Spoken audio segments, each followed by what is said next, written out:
نحمده ونصلي على رسوله الكريم بسم اللہ الرحمن الرحیم۔ سورہ ہجر کے بعد سورہ نحل ہے، اور سورہ نحل میں اللہ تبارک و تعالی نے قرآن مجید کے ایک انتہائی اہم عنوان کے حوالے سے بڑے ہی زبردست ارشادات فرمائے ہیں۔ قرآن مجید کے عناوین میں سے ایک اہم عنوان اللہ تبارک و تعالی کی تخلیق کے اوپر غور و فکر بھی ہے۔ جب انسان مخلوق اور تخلیق کے اوپر غور و فکر کرتا ہے تو اس کے ذہن کے اندر اپنے خالق کی عظمت اور کبریائی کا احساس پیدا ہوتا ہے۔ ان فی خلق السماوات والارض واختلاف اللیل والنہار لآیات لأولی الالباب، بے شک زمین و آسمان کی تخلیق میں اور رات اور دن کے آنے جانے میں نشانیاں ہیں عقل والوں کے لیے۔ الذین یذکرون اللہ قیاما وقعودا وعلی جنوبہم، جو اٹھتے بیٹھتے اپنے پہلوؤں کے پر اللہ تبارک و تعالیٰ کو یاد کرتے ہیں۔ ویتفکرون فی خلق السماوات والارض، اور زمین و آسمان کی تخلیق کے اوپر تدبر اور غور و فکر کرتے ہیں۔ جب کائنات کی وسعتوں کو دیکھتے ہیں، پھیلی ہوئی کائنات کو دیکھتے ہیں، پھیلی ہوئی کہکشاؤں کو دیکھتے ہیں، پھیلے ہوئے سمندروں کو دیکھتے ہیں تو ان کا دل پگھل جاتا ہے، اور ان کے ذہن میں یہ احساس پیدا ہوتا ہے کائنات اتنی بڑی ہے تو اس کو بنانے والا کتنا بڑا ہوگا۔ حضرات گرامی قدر، اللہ تبارک و تعالیٰ نے قیامت کے دن کا جب منظر کھینچا تو اس کے اندر یہ الفاظ بھی بیان کیے وَالسَّمَاوَاتُ مَطْوِيَّاتٌ بِيَمِينِهِ، کہ جب قیامت کا دن آئے گا تو اللہ تبارک و تعالیٰ آسمانوں کو اپنے دائیں ہاتھ میں لپیٹ لے گا، اور زمین اللہ تبارک و تعالیٰ کی مٹھی کے اندر بند ہوگی۔ وَأَشْرَقَتِ الْأَرْضُ بِنُورِ رَبِّهَا، اور اللہ تبارک و تعالیٰ کے نورانیت کے ساتھ اور اللہ تبارک و تعالیٰ کی نور کے اثرات کے ساتھ زمین چمک رہی ہوگی۔ حضرات گرامی قدر، اللہ تبارک و تعالیٰ کی ذات بہت ہی بڑی ہے۔ وَسِعَ كُرْسِيُّهُ السَّمَاوَاتِ وَالْأَرْضِ، اس کی کرسی نے پورے آسمان و زمین کو گھیرا ہوا ہے، اور کرسی کی حیثیت عرش کے مقابلے میں اتنی چھوٹی ہے جیسے صحرا کے اندر کسی انگوٹھی کے چھلے کو پھینک دیا جائے تو جس طرح انگوٹھی کا چھلا صحرا کی وسعت کا مقابلہ نہیں کر سکتا، اسی طرح کرسی عرش کی عظمت کا مقابلہ نہیں کر سکتی، عرش کی وسعت کا مقابلہ نہیں کر سکتی۔ حضرات گرامی قدر، زمین و آسمان کی تخلیق کے اندر غور و فکر کرنے کے عناوین کے حوالے سے سورہ نحل کے اندر بھی اللہ تبارک و تعالیٰ نے بہت سے اہم عناوین کا ذکر کیا۔ اللہ تبارک و تعالیٰ نے گائے کے تھنوں سے نکلنے والے دودھ کا ذکر کیا، اور ارشاد فرمایا وَإِنَّ لَكُمْ فِي الْأَنْعَامِ لَعِبْرَةً، کہ بے شک تمہارے لیے چوپایوں کے اندر غور و فکر کا ایک سامان ہے۔ نُسْقِيكُم مِّمَّا فِي بُطُونِهِ مِن بَيْنِ فَرْثٍ وَدَمٍ لَبَنًا خَالِصًا سَائِغًا لِلشَّارِبِينَ، کہ ہم تمہیں پلاتے ہیں اس کے وجود کے اندر سے ایک ایسی چیز جو دو گندی نالیوں کے درمیان سے نکلتی ہے، گوبر اور خون کی نالیوں کے درمیان سے اللہ تبارک و تعالی فریش، تازہ اور لذیذ دودھ کو جاری فرماتے ہیں، اور پینے والوں کو اس سے طراوت محسوس ہوتی ہے۔ کیا کبھی آپ نے دودھ کے اندر گوبر کی حمک کو محسوس کیا؟ کیا کبھی آپ نے دودھ کے اندر خون کی رنگت کو محسوس کیا؟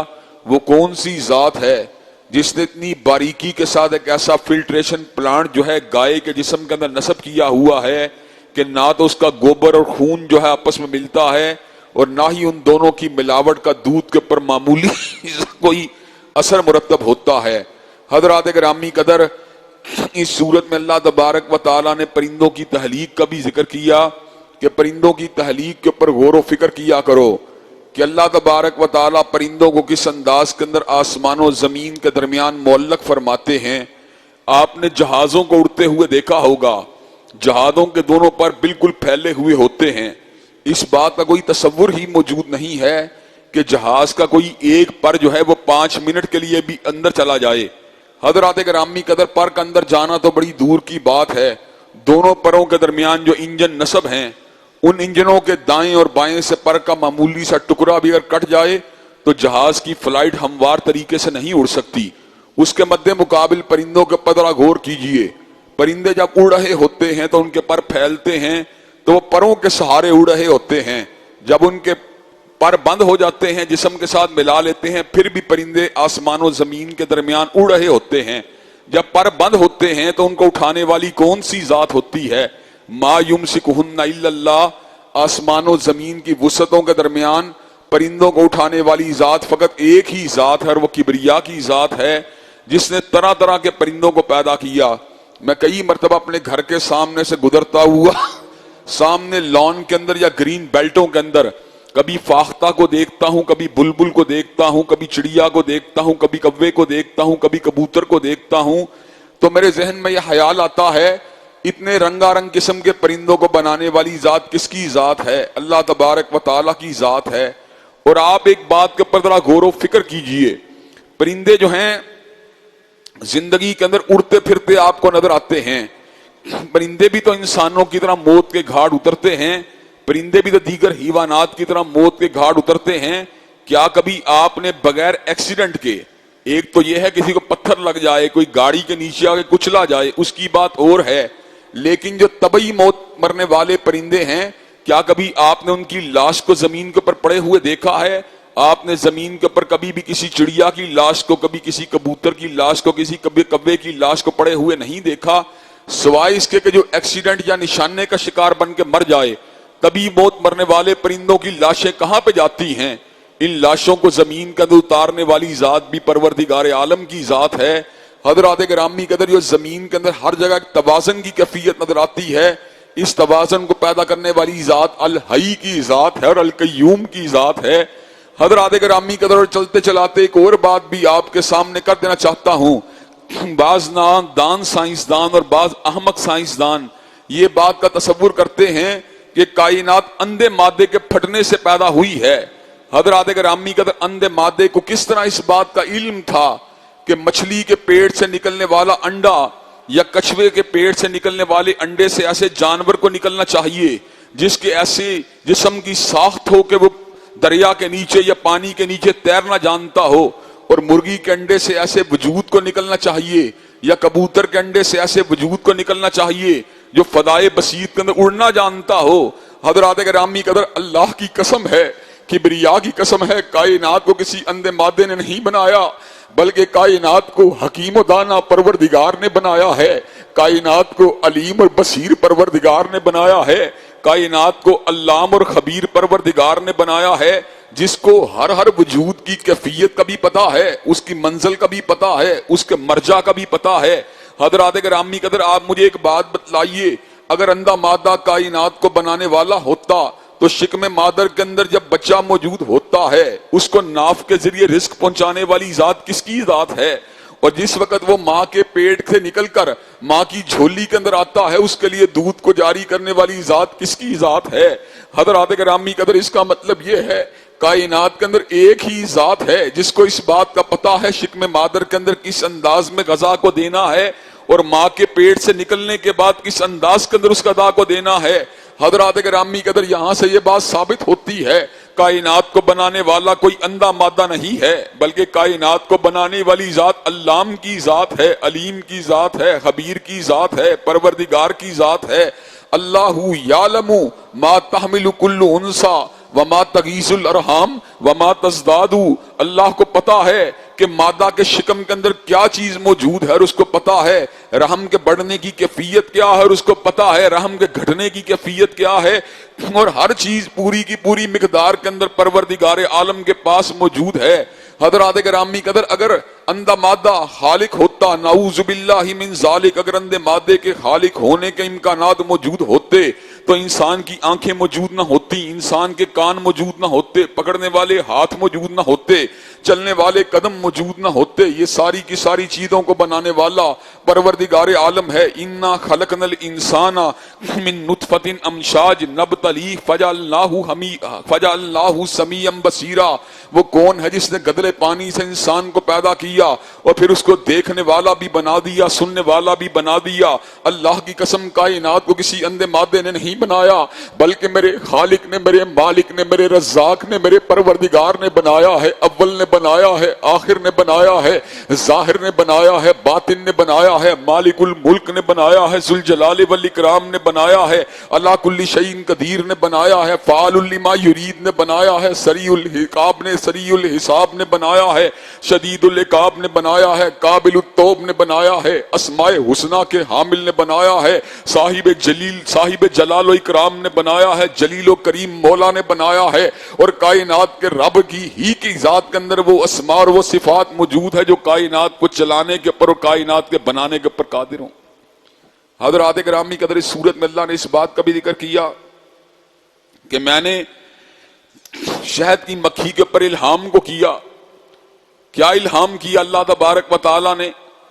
کہ تو پھل اور پھلوں کو چوس، بلند مقام کے اوپر، درختوں کے اوپر، اپنے پہاڑوں کے اپنے گھروں کو بنا، اور بنانے کے بعد اللہ تبارک و تعالیٰ نے اس بات کا حکم دیا کہ اپنے پیٹ کے اندر سے ایسے مادے کو نکال جس کو دنیا شہد کے نام سے جانتی ہے۔ اللہ تبارک و تعالیٰ فرماتے ہیں فیہ شفاء للناس، ہم نے ایسے رنگ کا اور ایسے ذائقے کا شربت تیار کیا، ایسا مشروب تیار کیا جو شہد کی مکھی کے پیٹ سے نکلتا ہے۔ حضرات گرامی کا نتیجہ کیا ہوتا ہے؟ اس شہد کو پینے سے اور اس کو چکھنے سے اور اس کے ذائقے کو حاصل کرنے سے انسان کی بیماریاں دور ہوتی ہیں۔ پیٹ کا مرض ہو شہد پینے سے دور ہو جائے گا، جگر کا مرض ہو شہد پینے سے دور ہو جائے گا، حتیٰ کہ ہیپیٹائٹس کا مرض ہو شہد کے پینے سے دور ہو جائے گا۔ اور بیری کا شہد اور کئی ایسے شہد موجود ہیں شوگر کے مریض کے اوپر بھی منفی اثرات کو مرتب نہیں کرتے۔ ٹی بی کا مرض اس سے دور ہو جائے گا، انسان کی ناتوانی اور انسان کی کمزوری اس سے دور ہو جائے گی۔ انسان کے اندر بہت سی بیماریاں جو طبی اعتبار سے موجود ہیں ان کا اس کے اندر علاج موجود ہے۔ حضرات گرامی قدر، اللہ تبارک و تعالیٰ نے آج سے 1400 برس قبل شہد کی شفائی اثرات کا ذکر کیا۔ حضرات گرامی قدر، مکھی کیا ہے؟ انسان کو لڑ جائے انسان کا جسم سوج جاتا ہے۔ مکھی کیا ہے؟ انسان کو کاٹ جائے انسان کو ورم ہو جاتا ہے۔ اسی زہریلی مکھی کے اندر سے ایسا شہد نکلتا ہے جس کے پیڑ سے نکلنے والے شہد کے اندر اللہ تبارک و تعالیٰ نے انسانوں کی بیماریوں کی شفا کو رکھ دیا ہے۔ حضرات گرامی قدر، اس صورت میں اللہ تبارک و تعالیٰ نے اس بات کا بھی ذکر کیا واللہ جعل لکم من بیوتکم سکنا، اللہ تبارک و تعالیٰ نے تمہارے گھروں کو تمہارے لیے جائے سکونت بنا دیا۔ انگلستان سے چکر لگا کے آؤ، امریکہ سے چکر لگا کے آؤ، سوئٹزرلینڈ سے چکر لگا کے آؤ، تمہارا دل 15-20 دن کے بعد اکجا جائے گا، تمہارا دل جو ہے 2 ہفتوں کے بعد 3 ہفتوں کے بعد گھبرا جائے گا، تمہارے دل میں ایک ہی امنگ ہوگی، اپنے بیوی بچوں سے ملاقات ہونی چاہیے، اپنے گھر کے اندر پہنچنا چاہیے۔ حضرات گرامی قدر، 5 اسٹار ہوٹلوں میں ٹھہرنے کے بعد، 7 اسٹار ہوٹلوں میں ٹھہرنے کے بعد اور اس کے بعد لوگوں کی بڑی بڑی میزبانیوں کو حاصل کرنے کے بعد جب انسان اپنے گھر کے اندر 5-10 مرلے کے گھر کے اندر پہنچتا ہے، ساری تھکاوٹیں اتر جاتی ہیں، سارا کا سارا سفر کی اکتاہٹ اور تھکاوٹ جو ہے، کلفت جو ہے دور ہو جاتی ہے۔ انسان اپنے گھر کے اندر آ کے وہ سکون محسوس کرتا ہے جو کائنات کے کسی مقام کے اوپر محسوس نہیں کرتا۔ یہ نشانی ہے پروردگار عالم کی۔ میں نے زندگی کے اندر بڑے بڑے پروٹوکول والے سفر کیے، بڑے بڑے ہوٹلوں میں رہا، لیکن یقین کیجئے اپنے گھر کے اندر آ کے جو سکون محسوس کیا، کائنات کے کسی مقام کے اوپر سکون محسوس نہیں کیا۔ ایسے عالم کے اندر پروردگار عالم کی بات یاد آ جاتی ہے واللہ جعل لکم من بیوتکم سکنا، کہ اللہ تبارک و تعالیٰ نے تمہارے لیے تمہارے گھروں کو دار سکونت بنا دیا ہے۔ حضرات گرامی قدر، اس صورت میں اللہ تبارک و تعالیٰ نے اس بات کا بھی ذکر کیا، اللہ نے انسانوں کے لیے طرح طرح کی سواریوں کو پیدا کیا، والخیل والبغال والحمیر لترکبوها وزینہ، اللہ نے گدھوں کو پیدا کیا، حچروں کو پیدا کیا، گھوڑوں کو پیدا کیا جو تمہارے لیے زینت کا سامان ہے، جن کے اندر تمہارے لیے محبت کا سامان ہے، اور جن کے ساتھ تمہارے وجود کو لے کر اور تمہارے سامان کو لے کر یہ سواریاں اس مقام کے اوپر پہنچتی ہیں جہاں تم خود نہیں پہنچ سکتے۔ حضرات گرامی قدر، گاڑیاں تیار ہوئیں، لوڈر تیار ہوئے، ٹرک تیار ہوئے، لیکن یقین مانیے آج بھی بڑے بڑے اہم مقام کے اوپر سامان کو ٹرانسفر کرنے کے لیے، حتیٰ کہ آرمی کے اندر بھی آرمی کے سامان کو ٹرانسفر کرنے کے لیے ہر جگہ پر ٹرک اور ویگنیں ان کی کام نہیں آتی، بلکہ کئی مقامات کے اوپر جہاں پر چڑھائی بڑی ہی گہری ہوتی ہے اور بڑی ہی مشکل ہوتی ہے، ان چڑھائیوں کے اوپر جہاں پر جیپ کے جانے کے تصورات بھی موجود نہیں ہوتے، سامان کو ٹرانسفر آج بھی ہچر کر رہے ہوتے ہیں۔ یہاں سے یہ بات ثابت ہوتی ہے، انسان کی ٹیکنالوجی جتنی مرضی ترقی کر جائے، انسان جتنا مرضی سائنٹیفک اعتبار سے ایڈوانسمنٹ کا شکار ہو جائے اور ترقی اور پروگرس کی منزلوں کو طے کر لے، اللہ تبارک و تعالیٰ کی بنائی ہوئی سواریوں کا سبسٹیچیوٹ تیار نہیں کر سکتا۔ حضرات گرامی قدر، اللہ تبارک و تعالیٰ نے اس صورت میں اس بات کا بھی ذکر فرما دیا، اللہ تبارک و تعالیٰ کی ذات وہ ذات ہے جس نے تمہارے لیے سمندروں کے اندر، دریاؤں کے اندر مچھلیوں کو پیدا کیا، زبردست ذائقوں کے گوشت کو پیدا کیا۔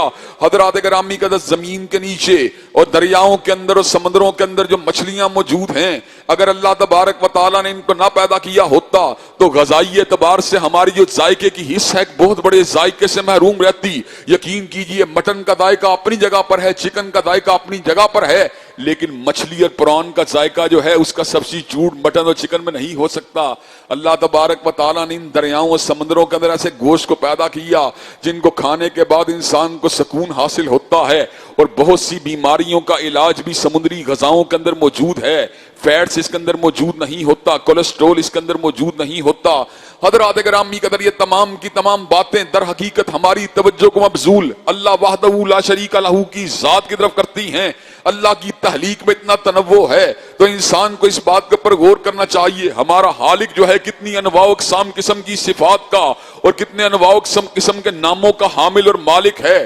حضرات گرامی قدر، ہماری توجہ اسی کی سمت مبذول ہونی چاہیے اور ہمیں اسی کی رضا کے لیے کوشاں رہنا چاہیے۔ حضرات گرامی قدر، اس صورت میں اللہ تبارک و تعالیٰ نے دیگر بھی بہت سے احکامات کا ذکر کیا۔ اللہ تبارک و تعالیٰ فرماتے ہیں وَأَنزَلْنَا إِلَيْكَ الذِّكْرَ لِتُبَيِّنَ لِلنَّاسِ مَا نُزِّلَ إِلَيْهِمْ، ہم نے آپ کے اوپر ذکر کا اس لیے نزول فرما دیا تاکہ آپ لوگوں کو بیان کریں جو ان کے لیے اتارا گیا۔ حضرات گرامی قدر، قرآن مجید کا لغوی مفہوم جو تھا، اگر حضرت رسول اللہ نہ ہوتے تو یقین کیجئے کائنات میں کوئی ماہر لغت ایسا نہ تھا جو قرآن مجید کی حقیقی مراد تک پہنچنے کے اندر کامیاب ہو جاتا۔ حضرات گرامی قدر، صلاۃ جو تھا اس کا کئی مقامات پہ قرآن میں ذکر آیا، زکوٰۃ جو ہے اس کا کئی مقامات پہ قرآن میں ذکر آیا، حج و عمرے کا ذکر کئی مقامات پہ آیا۔ حضور کی ذات اقدس کو اگر جو ہے لمحہ بھر کے لیے ان کی ذات اقدس سے رہنمائی کو بند کر کے فقط قرآن مجید سے سمجھنے کی کوشش کریں، جس طرح غلام محمد پرویز کہتا ہے، جس طرح حافظ اسلم رائے پوری کہتا ہے، جس طرح راشد الخلیفہ کہتا ہے، رب اکبر کی قسم ہے ہمیں قرآن مجید کی کبھی بھی سمجھ نہیں آ سکتی۔ صلاۃ کا مفہوم تب سمجھ میں آیا جب فجر کی ہم نے 2 رکعتوں کو ادا کیا، جب ظہر کی 4 رکعتوں کو ادا کیا، جب عصر کی 4 رکعتوں کو ادا کیا، جب مغرب کی 3 رکعتوں کو ادا کیا، جب عشاء کی 4 رکعتوں کو ادا کیا۔ مجھے یہ بات بتلائیے کون سا ماہر لغت ایسا ہے جو تنہا قرآن مجید کے ذریعے نماز کو ادا کر کے دکھلائے، جو تنہا قرآن مجید کے ذریعے زکوٰۃ کو ادا کر کے دکھلائے؟ اور زکوٰۃ کو ادا کرنا تو بڑی دور کی بات ہے، تم تنہا قرآن مجید سے زکوٰۃ کے نصاب کا تعین بھی نہیں کر سکتے۔ اللہ نے قرآن مجید میں اعلان کیا الحج اشہر معلومات، حج کے مہینے معلوم ہیں، شوال کے اندر احرام کو باندھنے والا، ذیقعدہ اور ذی الحج میں احرام کو باندھنے والا در حقیقت حج کا احرام باندھ سکتا ہے۔ مجھے ایمانداری سے یہ بات بتلائیے 8 تاریخ کو حج شروع ہوتا ہے، 9 سے گزرتا ہے، 10 سے گزرتا ہے، 11 12 سے گزرتا ہے، اور اگر انسان تقوی اور للہیت کا حامل ہو 13ویں تاریخ بھی اس میں شامل ہو جاتی ہے۔ حضرات گرامی قدر، مجھے یہ بات بتلائیے اگر آپ تنہا قرآن مجید کے ساتھ رہنمائی کو حاصل کرنا چاہیں، ایمانداری سے بتلائیے کہ آپ حج کی تاریخوں کا تعین کر سکتے ہیں؟ کیا آپ مناسک حج کا تعین کر سکتے ہیں؟ حضرات آپ ہرگز ایسا نہیں کر سکتے۔ وَأَنزَلْنَا إِلَيْكَ الذِّكْرَ لِتُبَيِّنَ لِلنَّاسِ مَا نُزِّلَ إِلَيْهِمْ، ہمیں قرآن مجید کی حقیقی تفہیم کے لیے، ہمیں قرآن مجید کی حقیقی مراد کو سمجھنے کے لیے، قرآن مجید کے حقیقی مفہوم کو سمجھنے کے لیے حضرت رسول اللہ صلی اللہ علیہ وسلم کے اسوہ کامل کی ضرورت ہے۔ کائنات میں ایک ہی ذات ہے، کائنات میں ایک ہی ہستی پاک ہے جو قرآن ناطق ہے، جس کی سیرت پوری کی پوری قرآن ہے، جس کا انداز بھی قرآن ہے، جس کی ہدابت بھی قرآن ہے، جس کی نماز بھی قرآن ہے، جس کا اسوہ بھی قرآن ہے۔ حضرات گرامی قدر، وہ ذات کس کی ذات ہے؟ وہ ذات حضرت رسول اللہ کی ذات ہے۔ حضور اقدس علیہ السلام کی ذات کو قرآن مجید سے کبھی بھی علیحدہ نہیں کیا جا سکتا۔ حضور نے اسی لیے اعلان فرما دیا ترکت فیکم امرین لن تضلوا ما تمسکتم بہما، کتاب اللہ و سنتی، میں تم میں 2 چیزوں کو چھوڑے جا رہا ہوں، جب تک پکڑے رہو گے کبھی بھی گمراہ نہیں ہو سکتے۔ ایک رب اکبر کی کتاب ہے، دوسری میری سنت ہے۔ حضرات گرامی قدر، غلام محمد پرویز یہ بات کہا کرتا تھا کہ اگر انسان نے قرآن مجید کی مراد کو سمجھنا، اسے حدیث پاک کی ضرورت نہیں، کہا کس چیز کی ضرورت ہے؟ کہا مرکز ملت سے رجوع کرے، یعنی ادارہ طلوع اسلام سے رجوع کرے۔ حضرات گرامی قدر پھر کیا کیا جائے؟ ادارہ طلوع اسلام سے قرآن مجید کی تفسیر قرآن مجید کے رنگ میں حاصل کی جائے۔ 9 جلدوں کے اندر غلام محمد پرویز صاحب نے تفسیر کو لکھ دیا۔ حضرات گرامی قدر ایک بندہ جو حدیث سے محبت کرنے والا تھا، اس نے کہا میں آپ کے پراپوگنڈے سے متاثر ہو کر قرآن مجید کے مفہوم کو قرآن مجید کی روشنی میں سمجھنے کی کوشش کرنے لگا، لیکن مجھے یہ بات سمجھ میں آئی قرآن کو قرآن مجید کے رنگ میں سمجھنے کے لیے آپ کی 9 جلدوں والی تفسیر پڑھنے کی ضرورت ہے۔ پھر میں یہ بات سمجھ میں آئی اگر قرآن مجید کو قرآن مجید کی آیات سے سمجھنے کے لیے آپ کی 9 جلدوں کی ضرورت ہے تو کیوں نہ قرآن مجید کو سمجھنے کے لیے حضور کی 6 جلدوں والی احادیث کو پڑھ لیا جائے۔ چنانچہ ہم نے اس بات کو سمجھ لیا، قرآن مجید کو جب بھی سمجھا جائے گا مصطفیٰ کے اقوال کی روشنی میں سمجھا جائے گا، مصطفیٰ کی سیرت اور سنت کی روشنی میں سمجھا جائے گا۔ جو بندہ تنہا قرآن مجید کو سمجھنے کا دعویٰ کرتا ہے اس کا دعویٰ باطل ہے، اس کو ہمیشہ اسوہ رسول اور قرآن مجید کو آپس میں ملانا پڑے گا۔ جب ان 2 چیزوں کو ملا لیا جائے گا دین مکمل کا مکمل سمجھ میں آ جائے گا اور انشاءاللہ پھر انسان کے گمراہ ہونے کے کوئی امکانات باقی نہیں رہے۔ حضرات گرامی قدر اس صورت میں اللہ تبارک و تعالیٰ نے اس بات کا بھی ذکر فرما دیا، ان اللہ یامر بالعدل والاحسان، اللہ تبارک و تعالیٰ حکم دیتا ہے، عدل کا بھی حکم دیتا ہے، احسان کا بھی حکم دیتا ہے۔ عدل کیا ہے؟ کسی چیز کو پورا کا پورا تول کے دے دیا جائے، اور احسان کیا ہے؟ جو حق نہیں بنتا وہ بھی دے دیا جائے۔ حضرات گرامی قدر احسان کا راستہ اختیار کرنے والے لوگ ہمیشہ اللہ تبارک و تعالیٰ کی رحمتوں کے حقدار رہتے ہیں۔ اس صورت میں اللہ تبارک و تعالیٰ نے اس بات کا بھی ذکر کیا، ضرب اللہ مثلا قریۃ کانت آمنۃ مطمئنہ، اللہ ایک بستی کی مثال دیتے ہیں جس کے پاس اللہ کی 3 نعمتیں موجود تھیں، امن بھی تھا، اطمینان بھی تھا، رزق بھی تھا۔ فکفرت بانعم اللہ، انہوں نے اللہ کی نعمتوں کی ناشکری کی، پھر کیا ہوا؟ فکفرت بانعم اللہ فاذاقها اللہ لباس الجوع والخوف بما كانوا يصنعون، اللہ نے امن و اطمینان چھین کر ان کے اوپر خوف کو مسلط کر دیا، رزق کو چھین کر ان کے اوپر بھوک کو مسلط کر دیا۔ آج پاکستان کا بھی یہی حال ہے، نہ امن ہے، نہ اطمینان ہے، نہ رزق ہے، وہ کہاں سے ملے گا؟ لئن شکرتم لازیدنکم، ہمیں شکریہ کے راستے کو اختیار کرنا پڑے گا، اللہ کی نعمتوں کا شکر گزار بننا پڑے گا، اور اگر ہم نے نہ شکری کی تو پھر اللہ کی پکڑ بڑی ہی شدید ہے۔ حضرات گرامی قدر اس صورت میں اللہ تبارک و تعالیٰ نے اس بات کا بھی ذکر فرما دیا، انا ابراہیم کان امۃ قانتا للہ، حضرت ابراہیم علیہ السلام اپنی ذات کے اندر اکیلے ہی امت تھے۔ حضرات گرامی قدر بعض لوگوں کے بارے میں یہ بات کہی جاتی ہے فلاں شخص اپنی ذات کے اندر ادارہ ہے، فلاں شخص اپنی ذات کے اندر انجمن ہے، فلاں شخص اپنی ذات میں جماعت ہے، فلاں شخص اپنی ذات میں تحریک ہے، لیکن سیدنا ابراہیم علیہ السلام کی عظمت کا عالم کیا ہے؟ انا ابراہیم کان امۃ قانتا للہ، حضرت ابراہیم اپنی ذات ہی کے اندر تنہا ایک امت کی حیثیت رکھتے تھے، جو کردار پوری امت مل کے ادا کرتی ہے وہ تنہا ابراہیم علیہ السلام نے ادا فرما دیا۔ اللہ نے ان کی کنٹریبیوشن کے بارے میں اعلان فرما دیا، وَجَعَلَهَا كَلِمَةً بَاقِيَةً فِي عَقِبِهِ، حضرت ابراہیم علیہ السلام نے کلمہ توحید کو اپنے پیچھے رہنے زندہ دعوت کی حیثیت سے رہنے والی ایک دعوت کے طور پر ترکے میں چھوڑا۔ حضرت ابراہیم علیہ السلام نے وَجَعَلَهَا كَلِمَةً بَاقِيَةً فِي عَقِبِهِ، اپنے پیچھے آنے والوں کے لیے دعوت توحید کو ایک زندہ دعوت کی حیثیت سے باقی چھوڑا۔